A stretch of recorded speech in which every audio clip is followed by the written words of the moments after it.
Hi friend, welcome back to our channel. তোমরা সবাই কেমন আছো? আশা করি তোমরা সবাই খুব ভালো আছো আর আমিও খুব ভালো আছি। তো দেখতেই পাচ্ছ আজকে আমি একটা ইউনিক এক ধরনের খাবার নিয়ে চলে এসেছি। তো এটাকে রান্না করব। তো অনেকেই চিনতে পারছো আর অনেকেই চিনতে পারছো না। আর এটা হচ্ছে ডুমুর। তো আজ রান্না হবে ডুমুর। তো দেখতেই পাচ্ছ এদিকে ডুমুরগুলোকে ভালোভাবে কেটে নিয়েছি আর এটা এখন জলে ভিজিয়ে রেখেছি কষগুলো বের করার জন্য। আর এদিকে দেখো ডুমুরগুলোকে হালকা হালকা ভাপিয়ে নিয়েছি। এবার এটাকে মশলা দিয়ে রান্না হবে। আর এদিকে দেখো মশলাও বেটে নিয়েছি। এখানে আছে পেঁয়াজ কুচি, টমেটো কুচি, জিরে বাটা, আদা বাটা, রসুন বাটা আর কাঁচা লঙ্কা, শুকনো লঙ্কা বাটা। আর এদিকে আছে পিস পিস করে আলু নিয়ে নিয়েছি, দেখতে পাচ্ছ কেটে। এবার কড়াইয়ের মধ্যে তেল দিয়ে দিচ্ছি। এবার তেলটা গরম হয়ে যাক, তারপরে এদিকে দেখতে পাচ্ছ তেল গরম হয়ে গেছে। এখন আলুটাকে ভালো করে ভেজে নিলাম। তো দেখো এদিকে আলু ভাজাও কমপ্লিট আমার।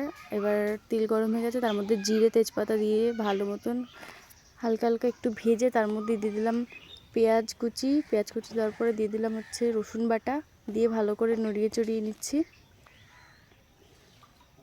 এবার দেখতে পাচ্ছ তার মধ্যে দিয়ে দিলাম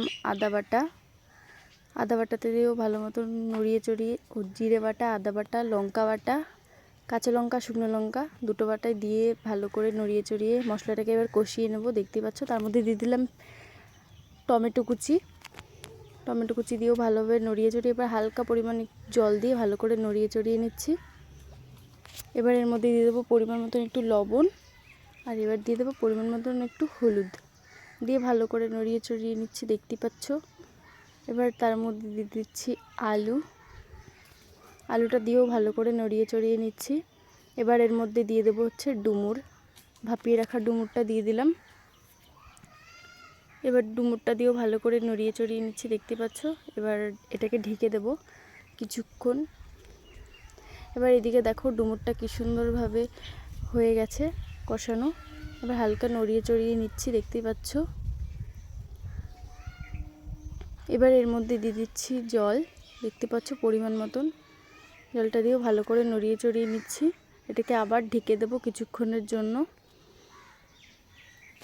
তো দেখতেই পাচ্ছ এখন ডুমুরটা কি সুন্দরভাবে হয়ে গেছে। এবার হালকা নড়িয়ে চড়িয়ে নিচ্ছি।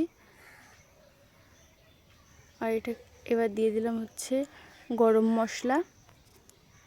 মশলাটা দিয়ে ভালো করে নড়িয়ে চড়িয়ে নিচ্ছি, দেখতেই পাচ্ছ। এবার এটাকে কিছুক্ষণ জাল দিয়ে নেব, একটু বেশি টাইম জাল দিতে হবে, আর না এটা খেতে ভালো লাগবে না। তো দেখতে পাচ্ছ ফাইনালি এদিকে আমার রান্না কমপ্লিট।